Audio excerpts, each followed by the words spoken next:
अस्सलाम वालेकुम dear students, this is Gulzar Ahmad and you are watching my YouTube channel learning with Gulzar Ahmad. तो आज का हमारा टॉपिक जो है इलास्टिसिटी ऑफ सप्लाई है, रसद की लचक है कि रसद की लचक है क्या होती है।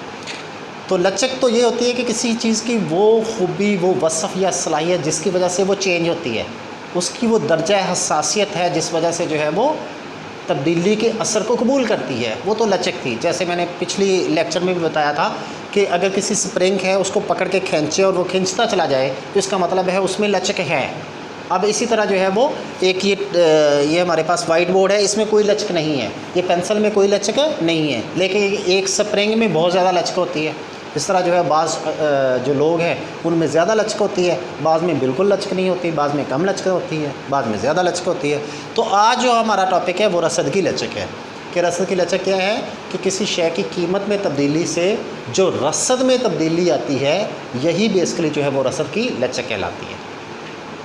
यानी रसद की लचक क्या है कि जब किसी शय की कीमत में तब्दीली से रसद में तब्दीली आती है तो ये क्या कहलाती है, रसद की लचक। जैसे कानून रसद में आपने पढ़ा था कि किसी शय की कीमत में इजाफे से रसद में इजाफा और कीमत में कमी से रसद में कमी, यही जो इजाफा या कमी की खसूसियत है ये रसद की लचक कहलाती है। ये जो तब्दीली का असर है ये क्या कहलाती है, रसद की लचक कहलाती है। तो रसद की लचक ज़्यादा लचकदार भी हो सकती है, कम भी लचकदार भी हो सकती है। अब ज़्यादा लचकदार कब होगी कि जब किसी शय की कीमत में थोड़ी निस्बत से तब्दीली आए लेकिन रसद में ज़्यादा शरह से तब्दीली आ जाए तो ये मोर इलास्टिक सप्लाई कर्व होगा। और जब किसी शय की कीमत में ज़्यादा शरह से तब्दीली आए लेकिन रसद में थोड़ी सी तब्दीली आए तो ये लेस इलास्टिक सप्लाई कर्व होगा। ठीक है, तो इसकी वजाहत जो है हम आगे चल के जो है वो करते हैं। इसके बाद जो है हमारा अगला जो टॉपिक है वो है रसद की लचक की पैमाइश। रसद की लचक की पैमाइश के रसद की लचक की पैमाइश है कैसे की जाती है। तो रसद की लचक की पैमाइश जो है measurement of elasticity of supply के 3 तरीके हैं। एक तो इकाई का तरीका है, एक जो है वो फ़ीसद का तरीका है और तीसरा जो है वो बजरिया फार्मूला है। तो इकाई के तरीके से आप रसद की लचक की पैमाइश जो है कैसे करते हैं, इकाई के बराबर, इकाई से ज़्यादा और इकाई से कम। Elasticity of supply is equal to 1, elasticity of supply is greater than 1 and elasticity of supply is less than 1। अगला होगा फ़ीसद का तरीका कि फ़ीसद के तरीके से आप रसद की लचक की पैमाइश करेंगे और इसका फार्मूला होता है कि रसद में फ़ीसद तब्दीली बटा कीमत में फ़ीसद तब्दीली, रसद में फ़ीसद तब्दीली ओवर प्राइस में फ़ीसद तब्दीली। और तीसरा जो है वो बजरिया फार्मूला है रसद की लचक का कि फार्मूले के ज़रिए रसद की लचक की पैमाइश कैसे करेंगे। तो उसका ये फार्मूला है, इसकी वजाहत करेंगे delta Q over delta P multiply by P over Q. तो इसको जो है वो हम जो है वो तीनों को अलग अलग जो है वो डिस्कस करते हैं। तो पहला जो है इकाई के बराबर, फिर इकाई से ज़्यादा, फिर इकाई से कम, इनकी गोशवारा और डायग्राम से जो है वो वजाहत करते हैं जी। इकाई के तरीके से जो है वो रसद की लचक की पैमाइश है। इकाई के तरीके में पहले हम जो है वो इकाई के बराबर रसद की लचक जो है वो पढ़ते हैं कि इस सूरत में क्या होता है कि जिस निस्बत से कीमत में तब्दीली आए उसी निस्बत से रसद में तब्दीली आए। ठीक है, जितनी कीमत ज़्यादा हो रही है उतनी ही रसद बढ़ रही है, तो ये जो है वो इकाई के बराबर होगा। अब जो है वो देखें गोशवारा इसका बनाते हैं कि कीमत क्या है 2, 4 और 6 और रसद क्या है 5, 10 और 15। देखें कीमत जो है वो 100% बढ़ी, 2 से 4 हुई, दुगनी हुई, तो रसद भी 5 से 10 यानी दुगनी बढ़ गई। कीमत जो है वो 4 से 6 हुई, 50% बढ़ी, तो रसद भी 10 से 15 50% बढ़ गई। तो इसका मतलब है कीमत और रसद में बराबर बराबर तब्दीली आ रही है, तो ये रसद की लचक जो है वो इकाई के बराबर होगी। इसको डायग्राम में ड्रॉ करते हैं। ओ वाई पे कीमत ली, ओ एक्स पे क्या लेते हैं, रसद को लेते हैं। कीमत जो है वो 2 थी तो रसद कितनी थी हमारे पास 5। अब कीमत जो है 2 से बढ़ के 4 हुई तो रसद जो है वो 5 से बढ़ के कितनी होगी है 10। ये बी पॉइंट मिल गया, ये ए पॉइंट था। अब कीमत 4 से बढ़ के 6 हुई तो रसद 10 से बढ़ के कितनी होगी है 15। ये 6 पे कितनी है 15 है। ठीक है, तो हमें ये पॉइंट मिल गया। अब इसका नाम सी रख लें। ए, बी और सी इनको मिलाने से एस एस सप्लाई कर्व जो है वो मिला है, जो किस चीज़ की वजाहत कर रहा है कि यहाँ पे रसद की लचक इकाई के बराबर है, क्योंकि ये बिल्कुल ओरिजिन के दरमियान से गुजरेगा। ये देखें 45 डिग्री का जाविया बन रहा है, तो यहाँ पे रसद की लचक क्या होती है, इकाई के बराबर होती है। अब जो है वो इसको अगर आपने ज्योमेट्रिकल की वजाहत करनी है तो आप इस तरह से भी इसकी कर सकते हैं कि बिल्कुल आप जो है वो बजल लाइन ऐसे जो है वो एक नुक्ता लाइन गुजारें, इसका नाम जो है जो मर्ज़ी रख लें, ए भी रख लें फ़र्ज़ करो, और अगर इसके ऊपर रसद की लचक की पैमाइश करेंगे तो ये रसद की लचक इकाई के बराबर होगी। यहाँ पे रसद की लचक क्या होगी इकाई के बराबर, जब आपकी लाइन जो है वो बिल्कुल जो है वो ओरिजिन से गुज़रती है, बिल्कुल ओरिजिन से गुज़रती है। चलें जी, अगला हमारा है इकाई से ज़्यादा। जी, इकाई से ज़्यादा रसद की लचक क्या है कि जब किसी शय की कीमत में कम शरह से तब्दीली आए लेकिन रसद में ज़्यादा शरह से तब्दीली आए, तो रसद की लचक क्या होगी इकाई से ज़्यादा, यानी कीमत में कम शरह से, रसद में ज़्यादा शरह से। तो देखिए जी, एक तरफ जो है वो गोशवारा बनाया हमने, कीमत रखी, और दूसरी तरफ रसद, कीमत 2, 3, 4 है फ़र्ज़ करो, और रसद क्या है, जब कीमत 2 थी तो रसद 5, कीमत बढ़ के 2 से 3 हुई तो रसद कितनी होगी, 5 से 15 हो गई है। यानी कीमत में कम शरह से इजाफ़ा हुआ लेकिन रसद में ज़्यादा शरह से इजाफ़ा हुआ। कीमत 3 से 4 हुई तो रसद 15 से कितनी होगी है, 25 हो गई है। कीमत में ज़्यादा शरह से इजाफ़ा हो रहा है। तो इसको जो डायग्राम में कन्वर्ट कर लें, OY पे क्या लिया कीमत, और OX पे क्या लिया हमने, रसद को लिया। तो अभी देखें कि जब कीमत 2 थी तो रसद कितनी थी, 5, 2 पे कितनी है, 5, तो हमें जो है वो कौन सा पॉइंट मिला, ये पॉइंट मिल गया। 2 पे कितनी है, 5, तो हमें ये पॉइंट मिल गया। अब जो है वो 3 पे 15 है, जब प्राइस 3 थी तो सप्लाई कितनी है, 15 है, तो हमें जो है वो ये पॉइंट मिल गया जी, ये B पॉइंट। अब जब कीमत 3 से बढ़ के 4 हुई तो रसद कितनी होगी, या 25, तो हमें जो है वो कौन सा पॉइंट मिल गया, ये पॉइंट मिल गया। अब ये A, B, C तीनों को आपस में मिला दें, ये AB और C, ये SS सप्लाई कर्व। अब ये देखिए, ये ओरिजिन से ऊपर से गुज़र रहा है और ये elasticity of supply is greater than 1 की वजाहत कर रहा है कि elasticity of supply is equal to 1 कब था, जब ये ओरिजिन के दरमियान से गुज़रता था, और जब ऊपर से गुज़र रहा है इसका मतलब है कि कीमत में कम शरह से तब्दीली आ रही है, रसद में ज़्यादा शरह से तब्दीली आ रही है, तो ये elasticity of supply is greater than 1 है। अभी हम जो है वो elasticity of supply is less than 1 की भी वजाहत करेंगे, लेकिन इसी को अगर ज्योमेट्रिकल आपने वजाहत करनी हो तो इस तरह से आप कर सकते हैं कि इसके ऊपर से जो है वो एक जो है वो लाइन गुजारी, AB फ़र्ज़ करो, इसके ऊपर अगर रसद की लचक की वजाहत करते हैं तो ये रसद की जो है वो इकाई से ज़्यादा की वजाहत करता है। जी, तीसरा पॉइंट है इसका इकाई के तरीक़े का, इकाई से कम रसद की लचक, elasticity of supply is less than 1।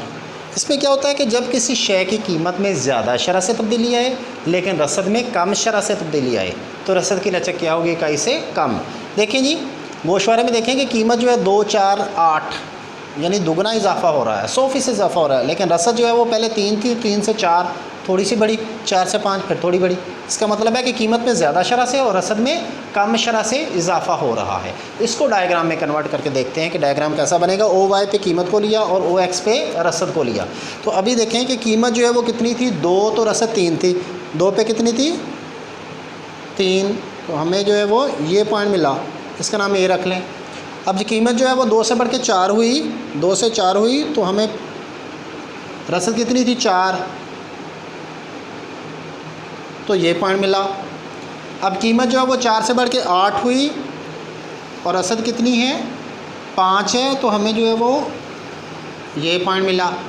अब इन पॉइंट्स को मिला दें, एक ये A है, ये B है और C है, तो इनको मिलाने से हमें ये SS सप्लाई कर्व ख़त्ते रसद हासिल हुआ, जो किस चीज़ की वजाहत कर रहा है कि कीमत में ज़्यादा शरह से इजाफ़ा हो रहा है लेकिन रसद जो है वो थोड़ी बढ़ रही है, कम शरह से इजाफ़ा हो रहा है, और elasticity of supply is less than 1 की वजाहत कर रहा है।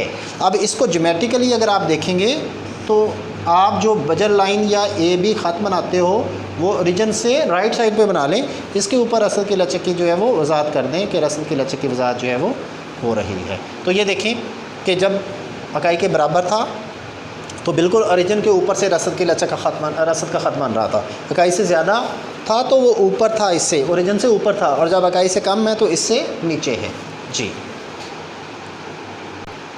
अच्छा, रसद की सिफर लचक भी होती है कि जब किसी शय की कीमत में तो तब्दीली आए लेकिन रसद में बिल्कुल तब्दीली ना आए, रसद सेम की सेम रहे, तो रसद की लचक क्या होगी, सिफर होगी।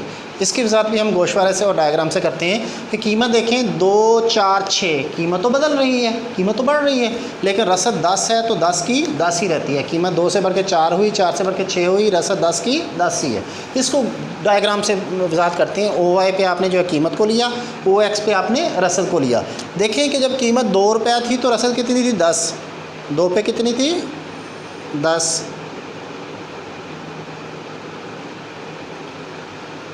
ए पॉइंट मिल गया। अब 2 के बाद जो है वो कीमत बढ़ के 4 हुई, तो रसद कितनी है, रसद 10 की 10 ही है, तो हमें जो है वो ये बी पॉइंट मिल गया।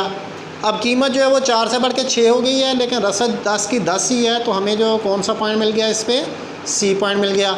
ए बी सी तीनों को मिलाया तो हमें जो है वो एस एस सप्लाई कर मिला, जो किस चीज़ की वजाहत कर रहा है कि एस एस सप्लाई कर वर्टिकल है, elastic supply is equal to zero है, किसी किस्म की कोई लचक ना है, नहीं है बिल्कुल भी। और उसके बाद है रसद की लामहदूद लचक। जब लचक नहीं होती तो लचक का ख़त जो है वो, रसद का ख़त जो है वो वर्टिकल होता है।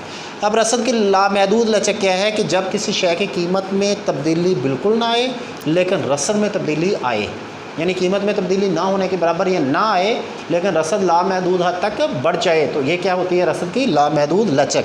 कि देखें गोशवारा, कीमत 2 की 2 ही है, 2 2 2 2 है, और रसद क्या हो रही है 5 10 15, रसद क्या हो रही है बढ़ रही है।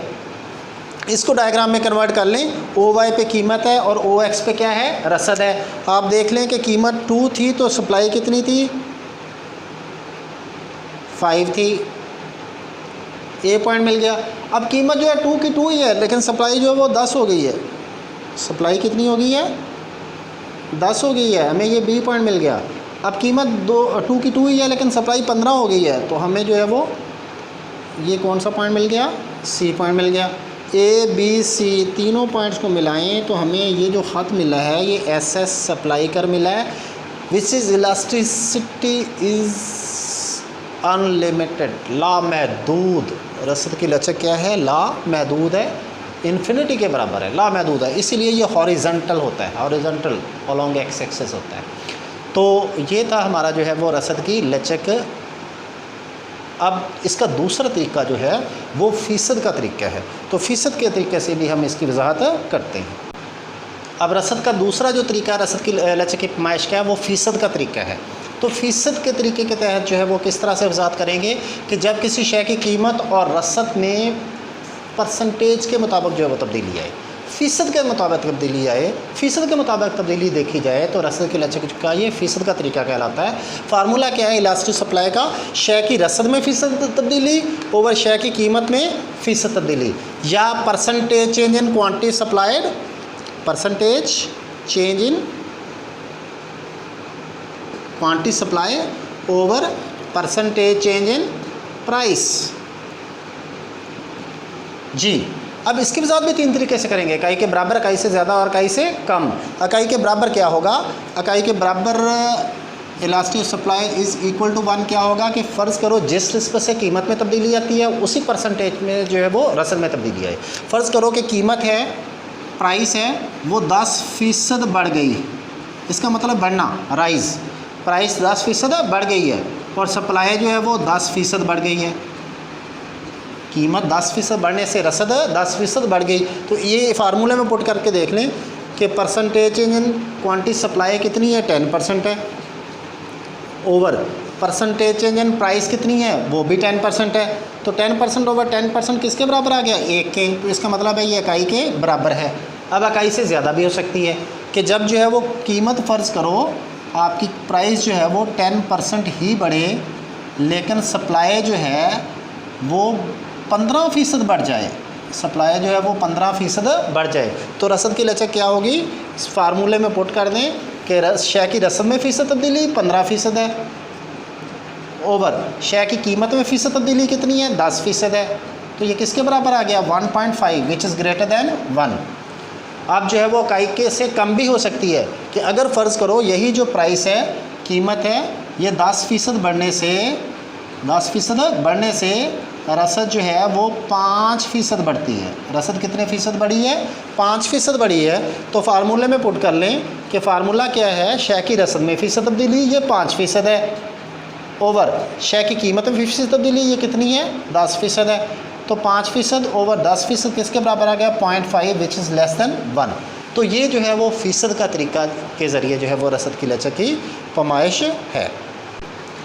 अब तीसरा रसद की लचक की पैमाइश का तीसरा तरीका जो है वो बजरिया फार्मूला है। पहला आपने क्या पढ़ा, इकाई का तरीका, दूसरा क्या था फीसद का तरीका, और तीसरा क्या है बजरिया फार्मूला। तो इसका फार्मूला क्या है, elasticity of supply is equal to delta Q over delta P multiply by P over Q, यानी change in quantity over change in price multiply by price over quantity. अब इसको एक गोशवारा से भी वजाहत करते हैं, एक तरफ जो है वो कीमत रख लें, प्राइस रख लें, और दूसरी तरफ जो है वो रसद या सप्लाई रख लें जी। अब कीमत फ़र्ज़ करो 10 थी तो रसद कितनी थी 20, कीमत 10 से बढ़ के 12 हो जाती है, और रसद जो है 20 से बढ़ के कितनी हो जाती है 24। अब जो है वो देखें, अब इसमें पुट कर दें, इसमें डेल्टा क्यू चाहिए, रसद में तब्दीली। डेल्टा क्यू क्या है, सप्लाई में चेंज इन क्वांटिटी सप्लाई, तो चेंज इन क्वांटिटी सप्लाई 24 में से 20 क्या है, डेल्टा क्यू कितना है 24 में से 20 क्या है 4 जी। Delta Q change in quantity supply 24 में से 20 निकाले 4 है। डेल्टा पी कितना है, प्राइस में कितनी तब्दीली है, 12 में से 10 निकाल दें 2 है, और ये प्राइस है और ये क्वांटिटी है जी। डेल्टा क्यू कितना है आपके पास 4 ओवर डेल्टा पी कितना है 2 मल्टीप्लाई बाय पी कितना है आपके पास, ये पी है 10, और क्यू कितना है ये आपके पास 20 है। तो ये 40 ओवर 40 इज़ इक्वल टू 1, तो इसका मतलब है ये रसद की लचक जो है वो किसके बराबर आ गई, इकाई के बराबर आ गई। तो रसद की लचक की पैमाइश का ये फार्मूले के ज़रिए भी हम कर सकते हैं। तो जी डियर स्टूडेंट्स, मैं उम्मीद करता हूँ कि आपको आज का ये लेक्चर जो है वो पसंद आया होगा, समझ भी आ गई होगी। कमेंट बॉक्स में अपनी राय देना मत भूलिएगा। Thank you very much.